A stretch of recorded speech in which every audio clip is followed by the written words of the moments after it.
నీళ్ళల్లో ముంచి తీస్తే పాపం పోతుందా? ఆలోచించండి. నీళ్ళల్లో ముంచి తీస్తే పాపం పోయి ఒక పర్టికులర్ దేవుడిని నమ్మితేనే పుణ్యం వస్తే ఇంకా మనుషులందరూ ఏమైనా సిస్టమాటిక్ లైఫ్ ఉంటుందా? ఏమైనా డిసిప్లిన్ ఉంటుందా? ఏమైనా ఎథిక్స్ ఉంటాయా? ఆలోచించండి. అలా పోతుందా పాపం? ఊరికే వస్తుందా పుణ్యం? ఈరోజు కాకపోతే రేపైనా రిజల్ట్ వస్తుంది.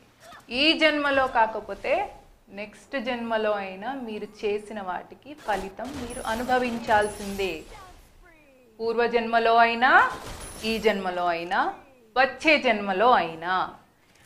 ఎందుకు పూర్వజన్మ ఏంటి, పునర్జన్మ ఏంటి అని ఆలోచిస్తున్నారా? ఇదేదో హిందూ ధర్మానికి సంబంధించిందే, దీన్ని వినొద్దు అని అనుకోకండి. ఇది యూనివర్సల్ లా, సర్వమానవాళి